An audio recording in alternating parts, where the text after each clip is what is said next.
아침에 일어나면서 여러분들은 어떤 생각을 하셨을까요?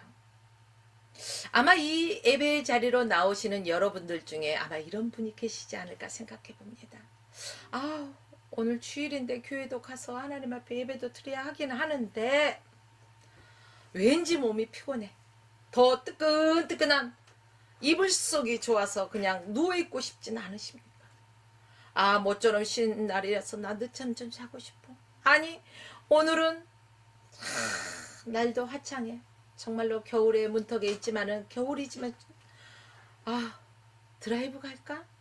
야외로 놀러 갈까? 아니면 오랜만에 친구들을 만나서 말이야 맛있는 음식도 먹고 또 수다도 한번 떨어볼까? 갖가지 이러한 유혹이 있었을 것입니다. 그러나 어찌됐든 간에 이런저런 유혹들을 물리치고 오늘 결단하셨기 때문에 여러분들께서 이 예배의 자리로 나오신 줄 믿습니다. 왜 여러분들이 이 예배의 자리로 나올 수 있었을까요? 그것은 하나님께서 저와 여러분들의 심령 가운데 함께 하시기 때문에 우리가 내 안에 역사하시는 주님을 발견하고 또 기억하고 있기 때문에 오늘도 우리는 하나님 앞에 기쁨으로 감사함으로 이 자리에 나올 수 있었던 것입니다. 여러분들은 세상을 택하지 않았습니다. 누구를 택했어요? 하나님을 택했기에 하나님을 기뻐하는 그 마음, 육신을 쫓아가는 게 아니라 영의 일을 쫓아갔다는 것입니다. 여러분 참 결단 잘하셨습니다. 오늘 또 예배의 자리로 나오셨으니까 이 예배가 성공해야 되지 않겠습니까? 우리가 드려지는 예배를 하나님이 기뻐 흠양하실 때 하나님께서 은총을 부어주십니다. 여러분 하늘에서 상급이 클 것입니다. 우리는 이런 속담이 우리나라에 있죠. 알아야 면장을 하지. 웬만한 사람들은 기성세대 웬만한 사람들은 이런 속담 한두 번은 다 사용해보지 않았을까 싶습니다. 많은 사람들이요 알아야 면장을 하지 하면은요 이 말의 뜻을 잘 몰라요. 면장이란 말을 오해해가지고 어느 동장이나 시장, 군수, 면장 이런 것을 생각하는데 그게 아니에요. 행정 단위의 면장이 아니라는 것을 알아야 됩니다. 알아야 면장을 한다는 것은 면할 면자를 사용하나 봐요. 그래서 알아야 담장을 벗어날 수 있다는 뜻을 지녔습니다. 사람이 배우지 않는다면은 담을 마주하고 있을 때요. 여러분 어때요? 앞에 큰 높은 담이 쳐져 있으면 시원해요? 답답해요? 답답하잖아요. 내가 배우지 않으면 그런 답답함이 있어요. 우리 아주 어르신들 중에는요 그 한글을 잘 몰라가지고 늦가기 이렇게 공부하시는 분도 계시잖아요. 그분들의 얘기를 들어보면 아유 까막눈이어서 말이야 답답해 이런 말을 하잖아요. 알아야지 소통이 되는 거예요. 알아야지 답답하지 않는다는 것입니다. 배우지 않으면 담을 마주하고 있는 이러한 답답한 상태와 마찬가지라는 것입니다. 이 말은 공자 논어의 양화편에서 아들에게 한 말입니다. 오늘은 공자가 다 나오네요. 자, 사람은 배우지 않으면 담을 마주하는 것 같이 보지 못하고 앞으로 나가지도 못하기 때문에 답답해요. 나가야 되는 걸 알지만은 나가지 못하기 때문에 답답하다는 것입니다. 그래서 이 답답함을 벗어나기 위해서는 어떻게 해야 된다고요? 알아야 된다. 알아야 하되 대충 아는 것이 아니라 어떻게 알아야 돼요? 제대로 알아야 돼요. 확실하게 알아야 돼요. 아는 것이 힘이다. 아는 것이 힘입니다. 아는 것만큼 우리가 헤쳐나갈 수 있기 때문에 그렇습니다. 자, 예수님 당시 바리새인들이 책망받은 이유가 무엇이라고 생각하십니까? 그냥 성경에서 그렇게 써졌으니까 그런가 보다 이렇게 생각하시는 분들이 아마 계실 것입니다. 예수님 당시 바리새인들이 책망받은 이유는 하나님을 제대로 알지 못했기 때문입니다. 사람들은요, 제대로 알지 못하면서요, 내가 제대로 알지 못하면 저 사람이 나를 혹시 좀 이렇게 생각하지 않을까 해서 척을 너무너무 잘해요. 위장술도 아주 능통하고요. 아는 척도 너무너무 잘해요. 그러나 여러분, 주님은 너희는 나를 알지 못하고 내 아버지도 알지 못하는도다. 나를 알았다라면 내 아버지도 알았으리라, 이렇게 말씀하셨습니다. 여러분, 하나님 아세요? 예수님 아세요? 우리는 하나님을 알되 바로 알아야 한다는 것입니다. 오늘은 교회가 무엇인지 우리는 알아보려고 해요.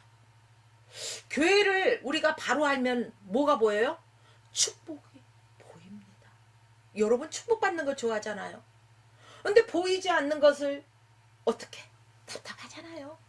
막막하잖아요, 사실. 근데요, 교회를 바르게 알면 축복이 보인다는 거예요. 축복을 받는다는 거예요. 교회는 엄청난 비밀을 가지고 있어요. 요거 어떤 비밀을 가지고 있는지 매우 궁금하네요. 우리 함께 이 비밀을 알아가 봅시다. 첫째, 교회는요, 예수님의 몸이라는 이 어마어마한 비밀을 가지고 있어요. 그래서 에베소서 1장 23절 말씀 보니까 교회는 그의 몸이니, 누구의 몸이라고요? 예수님의 몸이라는 거예요. 예수님은 교회의 머리시고 교회는 예수님의 몸이라는 것입니다. 뗄래야 뗄 수 없는 관계예요. 우리 몸과 머리를 뗄 수 있어요? 떼면 죽어요. 전혀 뗄 수 없어요. 교회도 마찬가지예요. 뗄래야 뗄 수 없는 관계. 그런데 우리 중에는 예수님은 좋아해. 그런데 말이야, 난 교회는 싫더라. 교회 예수님은 좋아해. 그런데 교회 다니는 사람들이 싫어. 이렇게 말하는 사람 봤어요, 못 봤어요? 간혹가다 보이죠? 그래요. 또 어떤 사람들은 그러더라고요. 그래. 예수님? 사랑하지. 그런데 말이야, 교인들은 싫어. 그래서 나 교회 가기 싫어. 이런 사람들도 있고, 믿는 사람들끼리 어디서? 교회 안에서도요. 티격태격 다투는 사람도 있고요. 속삭. 이거 뭐라고 해요? 뒷담화 친다. 좀 세속적인 언어로 이렇게도 말하고, 또 세속적인 언어로 씹는다. 이런 말도 하곤 합니다. 여러분, 왜 그럴까요? 아니, 교회는 그리스도의 몸이라는 이 비밀을 알고 있다면, 예수님은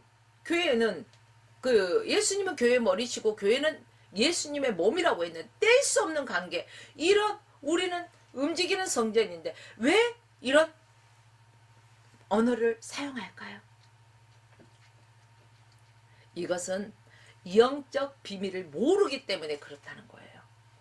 교회를 싫어하고 성도들을 싫어한다는 것은 결국 뭐냐? 예수님을 사랑한다는 건 뻥이요, 이거라는 거예요. 뻥치지 맙시다. 예수님을 사랑한다면서 교회에 안 나가는 건 예수님을 미워하는 것과 마찬가지예요. 사도행전 9장 4절을 보십시오. 사울아 사울아 내가 어찌하여 나를 핍박하느냐. 다시 또 사도행전 22장 8절 말씀 보니까요. 내가 대답하되 주여 누이시니까. 누가 대답해요? 사울이 그러는 거예요. 예수님이 내가 어찌 나를 핍박하느냐니까. 누구세요? 나는 내가 핍박하는 나사렛 예수다. 이렇게 말씀하시는 거예요. 바울이 교인들을 핍박했습니다. 맞죠? 예수 믿는 자를 때리고 감옥에도 집어넣었습니다. 그런데 예수님 뭐라고 말씀하셔요? 나를 핍박하느냐 이렇게 말씀하셨어요. 사울이 직접적으로 예수님을 핍박했습니까? 아니죠. 교회 다니는 사람, 예수 믿는 사람들을 핍박했던 거예요. 그들을 때리고 옥에도 가두고. 여러분, 이 말씀을 보면은 교회의 머리, 예수님은 교회의 머리시고 교회는 예수님의 몸이라고 했는데, 예수님을 사랑한다고 하면서 교인들을 욕하고 교회도 안 가고 교회를 핍박하고 하나님의 자녀라서 저희 교회 왜 그래 그러면서 하는 거, 예수님을 핍박하는 것과 마찬가지라는 거. 오늘 사도행전 9장 4절 말씀과 22장 8절 말씀이 있잖아요. 이게 비밀이에요. 우리가 영적인 이러한 깊은 비밀을 알지 못하기 때문에 티격태격 하는 거예요. 교회를 핍박하는 거예요. 예수님을 사랑한다고. 진짜 예수님을 사랑하면은 형제 자매를 사랑해야죠. 우리는 주 안에서 피를 나눈 형제는 아지니바 영적으로 맺어진 형제 자매라는 것입니다. 이 말이 무엇일까요? 성도들을 핍박하는 것은 곧 예수님을 핍박하는 것이다. 예수님 자신이 교회라는 것입니다. 성도에 가면은요, 성서 박물관이 있습니다. 가보신 분도 계실 거고, 성도에 성서 박물관이 있었어? 이렇게 되묻는 사람도 아마 계실 것입니다. 그곳에 가면 쟁기지라는 소의 모습을 볼 수가 있습니다. 그런데 쟁기에 막대기가 붙어있는 소가 뒷발질하지 못하게 하기 위해서 쟁기에 막대기가 붙어 있는 거예요. 뒷발질을 하면은요, 할수록 소는 고통을 느낄 수밖에 없다고 합니다. 그렇습니다. 바울이 성도들을 핍박하는 행동은 마치 자기 발을 도끼로 내리찍는 어리석은 행동이라는 것입니다. 오늘날도 마찬가지입니다. 교회를 핍박하면 자기 자신의 발을 도끼로 찍는 것과 같은 어리석은 자라는 것입니다. 바울이 왜 이처럼 무모한 행동을 했을까 생각해 보셨습니까?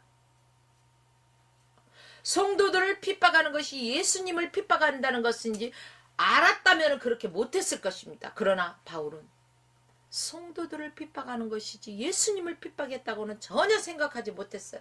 그래서 성도들을 핍박했던 것입니다. 교회를 핍박하는 것이 예수님을 핍박하는 것이 전혀 몰랐다는 것입니다. 그런데 사람들이 이 비밀을 잘 알지 못해요. 오늘날도 그렇습니다.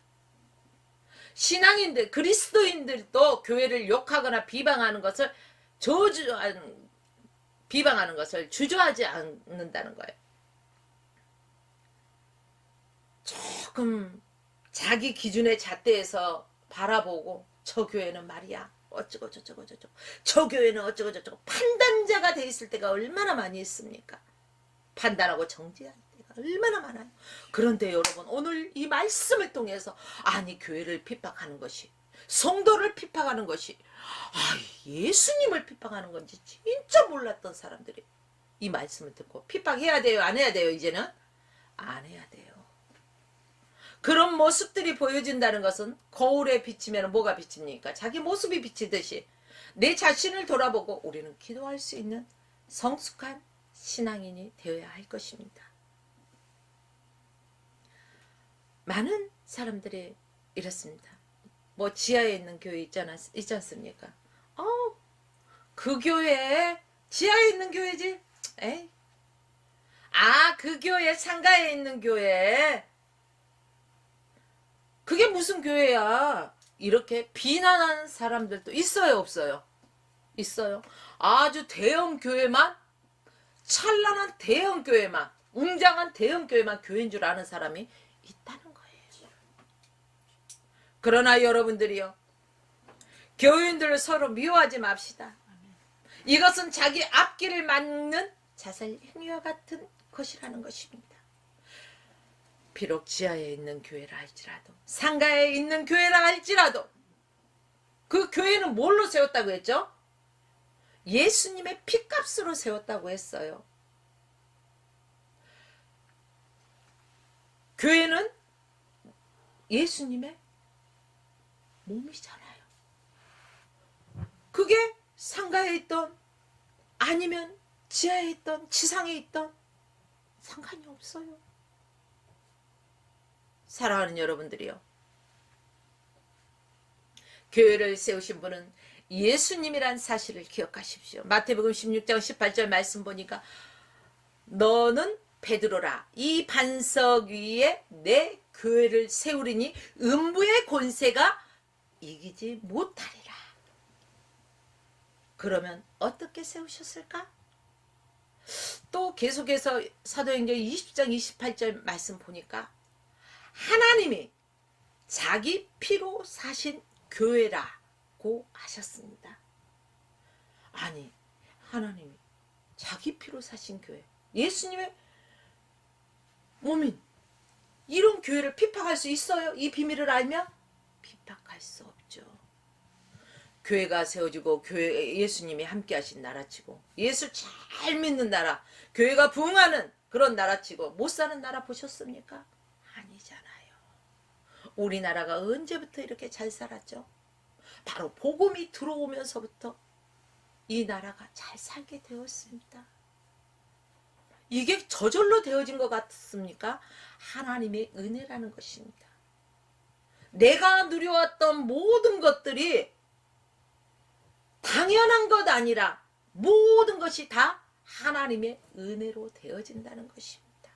그러니까 저와 여러분들은 핍박할 자격이 없는 거예요. 특히 주님은 교회를 세우기에 예수님은 십자가의 고통을 담당하셨어요. 온몸이 찢기는 채찍에 맞아서요. 막 터지고 피가 흐르고 이러한 고통을 겪었던 분입니다. 누가? 우리 예수님이. 사람이 사람한테 어떻게 그래요? 아주 짐승대하듯이 그렇잖아요. 채찍에 맞으면서 세우신 곳이 바로 교회라는 것입니다. 피투성이가 되어가면서 세우신 것이 교회라는 것입니다. 그렇기 때문에 교회를 향한 예수님의 사랑은 너무너무 크십니다. 우리는 그것을 기억해야 돼요. 우리가 하나님 앞에 예배드리는 이 교회, 여러분 무시하지 마세요. 눈에 보이는 규모를 가지고 따지지 마세요. 크던 작던 어디에 세워졌던 간에 예수님의 피값으로 세워진 교회라는 것을 기억하십시오. 그것에 대해서 타박하는 사람들은요, 자기 자신을 내리치는 것입니다. 믿음 생활은 잘하는데 보면은 하는 일마다 막히는 사람이 있어요. 또 11조는 아주 잘 드려. 그런데 막혀있어. 아니 어떤 사람은 아주 주일 성수 진짜 잘해. 근데 무언가 막혀있어. 교회가 막힌 것이 있지 않나, 이것은 점검해 보아야 한다는 것입니다. 내가 살면서 내가 정말 11조를 드리고 믿음 생활 잘하고 주일 성수는 하고 있지만 큰 교회, 지하에 있는 교회, 삼각교회를 비교하면서 타박하지는 않았는지, 무시하지는 않았는지, 믿음의 형제 자매들을 향해서 독설을 퍼붓지는 않았는지, 이간질하지는 않았는지 우리 자신을 점검해 볼 필요가 있다는 것입니다. 사랑하는 여러분들이요, 교회를 미워하거나 비방하지 말아야 하고 축복하면서요, 오히려 중보기도하는 저와 여러분의 삶이 되시길 주의 이름으로 축원드립니다. 예수님은 교회의 머리십니다. 교회는 그분의 몸이십니다. 그러면 우리는 뭐예요? 아니 예수님이 교회의 머리시고 교회는 그분의 몸이라고 했는데 우리는 뭐예요 그럼? 아유, 또 고민에 빠지셔. 또 뭐지? 갑작스럽게 물어보니까 질문하지 말아야 되죠. 교회의 지체, 교회의 지체라는 거, 우리 지체.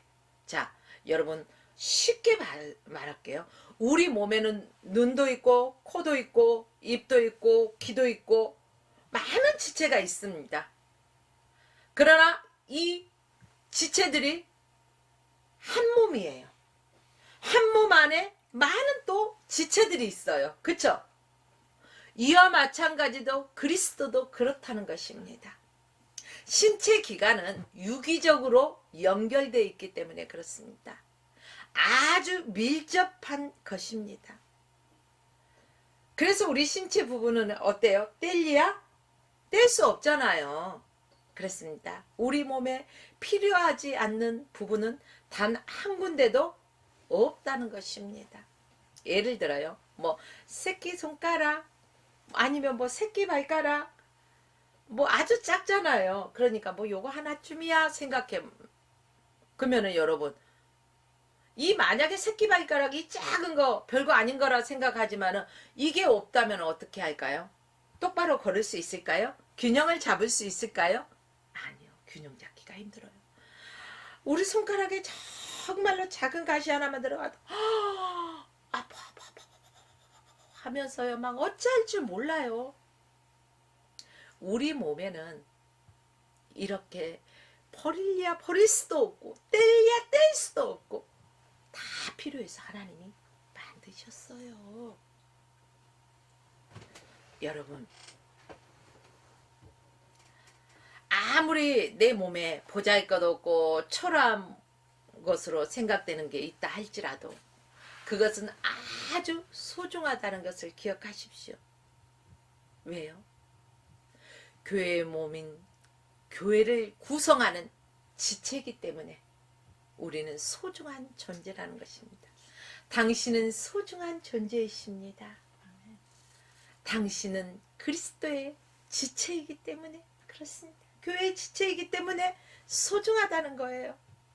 예수님의 생명이 어디에 있어요? 내 안에. 예수님의 생명이 내 안에 있기 때문에 나는 소중한 존재라는 거예요. 그래서 오늘 아침에도 저 세상에 우리가 마실라 가지 아니하고 어디로 왔어요? 주님의 몸된 교회에 와서 우리는 지체로서 하나님 앞에 기뻐하며 찬양도 하고 영광 올려드리면서 예배자로 있는 거예요. 얼마나 감사해요. 그렇기 때문에 나는 소중한 존재야. 내가 나를 사랑해야 되겠죠? 그렇습니다. 여러분이 섬기는 교회에서 너무나 소중한 존재라는 것을 잊지 마십시오. 아유 우리 교회는 잘난 사람도 많고 똑똑한 사람도 많고 탤런트 가진 사람도 많아서 나는 혹여나 이런 생각 마십시오. 하나님의 인격체를 닮은 하나님께서 소중하게 만드신 걸작품 중에 걸작품이라는 사실을 기억하십시오. 나는 소중한 하나님의 자녀야. 나는 교회의 지체야. 이 사실을 잊지 마시기를 주의 이름으로 부탁드립니다. 교회는 또 어떤 비밀을 가지고 있을까? 만물을 충만케 하는 비밀을 가지고 있다는 것이죠. 에베소서 1장 23절 보니까요. 교회는 그의 몸이니 아까 여기까지 했죠. 교회 그 몸이니 만물이 그 안에서 만물을 충만케 하는 자의 충만이니라. 여러분 만물 가운데 으뜸되는 기관이 무엇일까? 청와대입니까? 아니면 국회입니까? 아니면 학교입니까? 아니면 병원입니까? 물론 그런 것들 으뜸이라고 하는 사람도 있겠죠. 그러나 우리가 기억해야 될 것은 만물이 으뜸이 되는 것은 바로 주님의 피값으로 세운 교회라는 사실을 기억하십시오. 가장 소중한 기관이 무엇입니까? 여러분들에게 묻는다면 당당하게 예수 그리스도의 피값으로 세운 교회입니다. 이렇게 말할 수 있어야 돼요. 본문 22절 말씀 보세요. 만물을 그 발 아래 복종케 하시고 그를 만물 위에 교회의 머리로 주셨느니라. 교회를 통해서 만물을 충만케 하신다고 하셨습니다. 김구 선생님이요 이렇게 말씀하셨어요. 경찰서 10개 세우는 것보다 교회 하나 세우는 것이 낫다. 왜 그렇게 말했을까요? 교회를 통해서 하나님의 축복이 전달되기 때문에 그렇게 김구 선생이 말했던 것입니다. 에스겔서 47장에 보니까 치료의 강에 대해서 말씀하고 있습니다.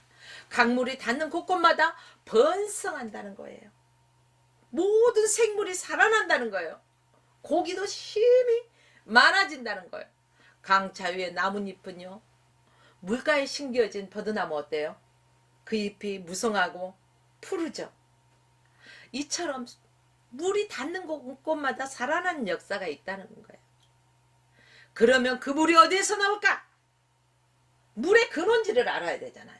에스겔로 넘어가서 47장 1절 말씀 보니까 그가 나를 데리고 성전문에 이르시니 성전의 앞면이 동쪽을 향했는데 그 문지방 밑에 물이 나와 동쪽으로 흐르다가 성전 오른쪽 제단 남쪽으로 흘러내리더라. 아멘.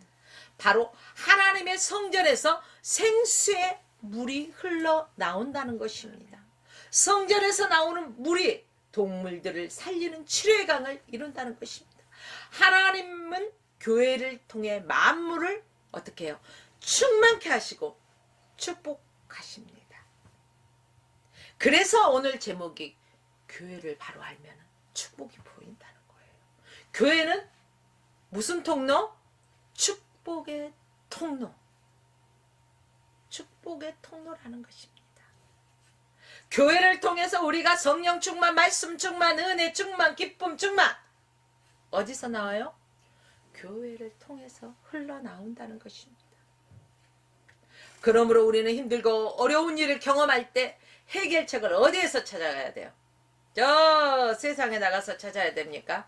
아니면은 높은 지위를 가지고 있는, 명예를 가지고 있는, 아니면은 뭐 아주 부자에게 가서 해결책을 찾아야 될까요? 아니죠, 아니죠. 어디서 찾아야 된다고요? 교회에서 찾아야 된다는 거예요. 하나님 앞에 나와서 하나님 앞에 간구해야 된다는 것입니다. 먼저 집에서 기도하기보다는 성전에 나와서 주님의 몸된 교회에 나와서 기도하기를 힘쓰라는 것입니다. 우리는 그분의 지체예요. 이 지체들이 모여서 어디에 모여서? 교회에 모여서 주님의 핏값으로 세인 교회에 모여서 하나님 앞에 주님의 얼굴을 구하면서 기도하는 거예요. 찬양하는 거예요. 예배 드린다는 거예요. 한나가 고통스러울 때 어떻게 했습니까? 한탄만 하고 있었습니까? 아이고 하고 뭐 사극 드라마나 뭐 보면은요, 골치 아픈 일이 있으면 하얀 머리띠 백군총군도 아니면서 왜 그렇게 하얀 머리띠는 꼭 묶고 엥 하고 누워있는지 몰라요. 한나 그러지 않았어요. 어떻게 했어요? 그가 성전에 나와서 아주 간절하게 기도했어요. 아니 엘리 제사장이 딱 가서 보니까 한나가 기도하는 모습이 막 성령에 취해서, 성령 충만해가지고 성령에 취해서 막 기도를 막 방언으로 했는지 어쨌는지 아니어서 빡세게 하니까 알아듣지. 가만히 있으니까 못 알아듣겠어. 아니 술 취해서 막 중언부언 하는 것 같아. 그래서 한마디 하잖아요. 술 취해서 이러는 것이 합당치 않다고. 그때 한나가 뭐라고 합니까? 나는 술 취한 것이 아니에요. 나는 이러이러한 사정을 가지고 내 이 심령을, 답답한 심령을 하나님 앞에 토하고 있는 거예요. 하나님 앞에 아뢰고 있다는 거. 이게 뭐예요? 기도하는 거예요. 너무나 간절히 입술로만 형식적으로 이러한 기도가 아니라는 거예요. 마음을 찢으며 아주 간절한 기도를 했다는 것입니다. 여러분, 이사야는 어디서 기도했어요? 한나가 성전에 나와서 기도했죠. 이사야는 어디서 기도했을까? 그럼 이사야도 성전에 나와서 기도했습니다. 바로 성전에서 기도하다가 하나님의 부르심을 받았다는 것입니다. 그럼 사무엘, 한나가 아들을 주시면은 드리겠다고 했죠. 자, 그래서 사무엘은 어디에서 또 자랑합니까? 성전에서 자랍니다. 자, 사무엘은 어디서 부름 받았어요? 그러면은 성전을 섬기다가 부름을 받았습니다.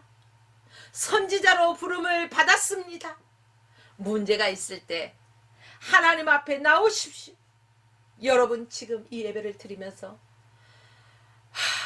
안에서 한숨을 쉴 만큼 답답한 심령이 있습니까? 고통 가운데 있는 분이 계십니까? 질병 가운데 있는 분이 계십니까? 주님 전에 나오십시오. 하나님 앞에 이 모든 것을 토해내십시오. 하나님의 교회, 하나님의 교회, 하나님이 주인 되신 이 교회에 나와서 예배해야 합니다. 솔로몬 왕은요, 열왕기왕에서 8장에서 보니까 그가 성전을 봉헌하고 하나님께 기도하는 것을 볼 수가 있습니다. 땅에 기근이나 온역이 있거나 곡식이 시들거나 깐북이나 뭐 메뚜기, 황충, 적국이 쳐들어왔다거나 무슨 재앙이나 무슨 병 어떤 것을 물어나고 한 사람 아니면 혹 주의 이스라엘 백성들이 각자의 마음을 재앙을 깨닫고 하나님의 성전을 향해서 뭐 했어요?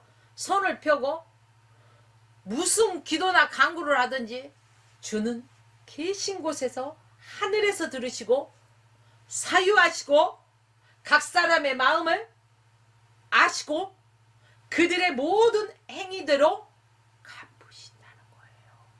주만 홀로 인생의 마음을 다 아신다는 거예요. 인생의 마음, 사람들의 마음을 아신다는 것입니다. 우리는 이런 속담이 있죠. 한길 물속은 알아도 사람 속은 모르겠더라. 아, 제가 틀렸네요. 10길 물속은 알아도 한길 사람 속은 모르겠더라. 그래요, 여러분.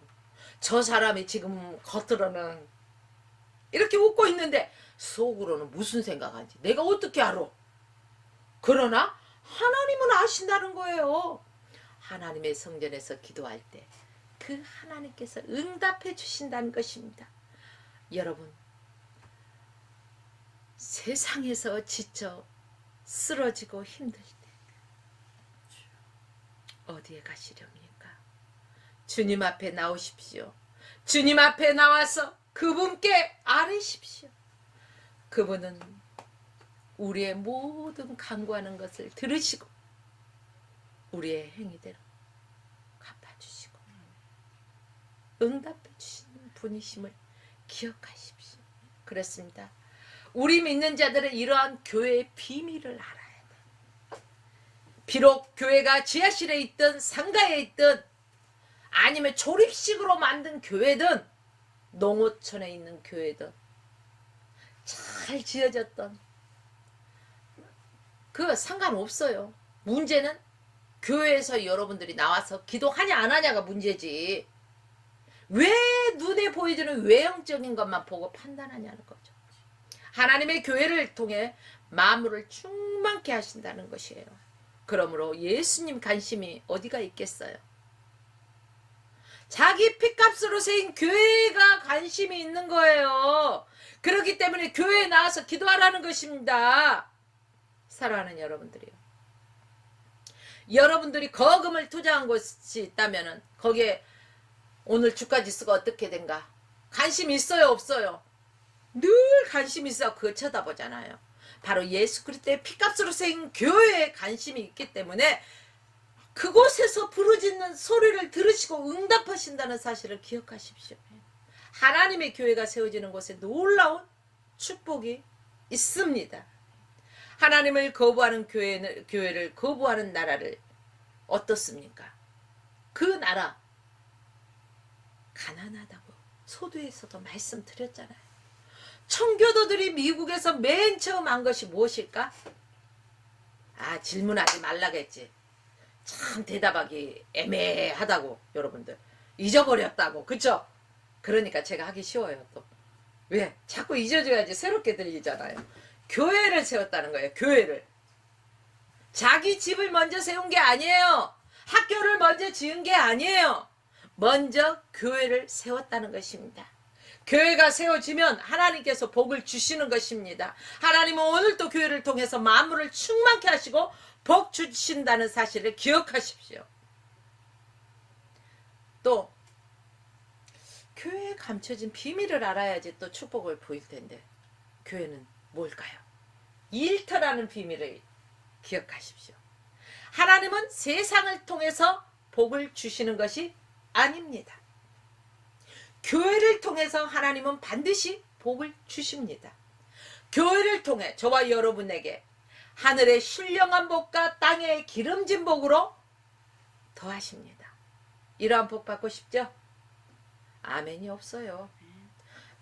아멘 한 사람이 복을 받으실 것입니다.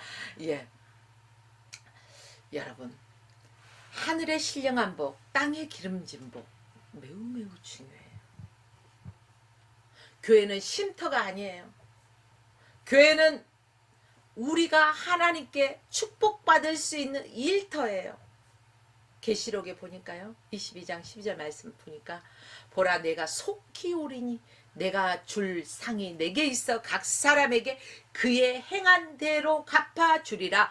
아유, 7, 80년대 교회가 세워졌을 때는요, 내 일하기보다도 교회에서 섬기는 거, 봉사하고 섬기는 일에 앞장섰어요. 보이지 않는 곳에서 쓸고 닦고, 얼마나 그냥 강대상 한번 막 올라가고 청소하는 것도요, 아무나 못해. 와, 저도 강대상을 청소하러 갈 때는요, 옛날에 목욕하고 깨끗하게 하고 갔어요. 구별된 자리라고. 근데 요즘 어때요? 봉사하는 사람이 없어. 교회에 가도 굳은 일은 안 하려고 해. 그래서 어디에다 맡기냐? 용역업체에다가 맡기는 경우가 많더라고요, 교회가. 근데 오늘 교회는 뭐라고 했어? 일터라고 했어. 하나님이 교회를 통해서 복 주시는데 각 사람의 행한 대로 갚아주신다는데 용역하는 사람이 다 해버리면 우리는 뭘로 할 거요? 교회에서는요, 주님의 피값으로 세운 교회에서는 우리가 기도하고 찬송도 하고 예배도 드리지만은 그 교회를 반질반질하게 닦고 쓸고 아주 잘 섬길 줄 알아야 되는 거예요, 여러분. 교회는 일터예요. 심는 대로 주님은 거두게 하십니다. 많이 심는 자에게는요, 조금 주지 않아요. 많이 주십니다. 조금 심는 자에게는 조금. 요즘 많이 받고 싶어요, 조금 받고 싶어요, 축복을? 저는 많이, 얼만큼 많이? 어린아이들처럼 하늘만큼 땅만큼 우주만큼, 하늘보다 땅 바다보다 우주 만물보다 더 넓으신 하나님의 그 크신 사랑, 하나님의 위대하신 것, 하나님이 주시는 거 다 받고 싶어요. 저는 영적인 욕심쟁이. 그래요, 여러분. 영적인 욕심은 좀 가지십시오. 많이 심으십시오. 영적인 원리가 통하는 곳이 바로 교회라는 거예요. 그렇습니다. 교회는 예수님이 십자가를 친히 지시고 만드신 곳이 바로 교회라는 것입니다.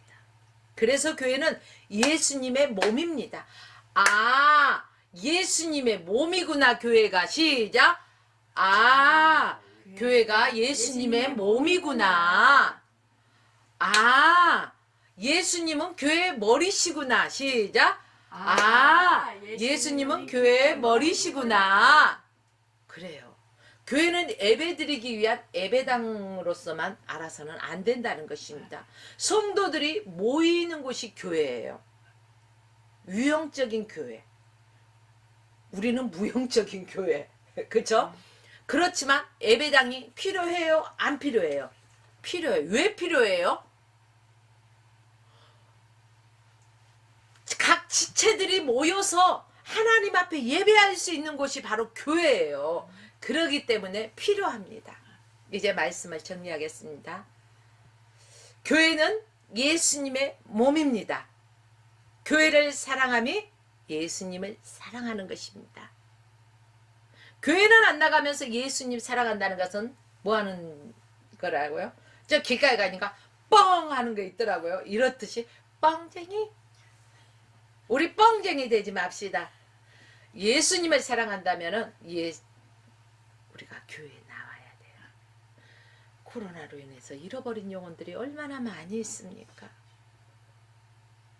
교회로 다시 복귀하지 않고 그냥 세상에 흡수돼 버린 사람들이 너무너무 많아요. 주님이 보실 때 얼마나 안타까우실까요?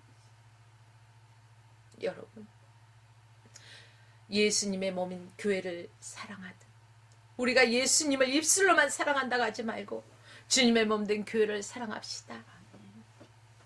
교회는 만물을 충만케 하는 곳이라고 했습니다. 교회를 통해서 축복이 흘러 나오는 거예요. 강단에서부터 축복의 말씀이 주르르. 아멘 아멘.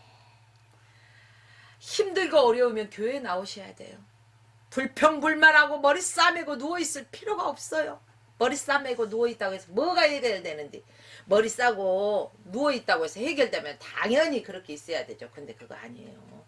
하나님이 도와주셔야만 합니다. 그렇기 때문에 힘들고 어려우십니까? 교회 나오십시오. 질병으로 고통당한 자 있습니까? 교회 나와서 하나님 앞에 부르짖고 기도하십시오.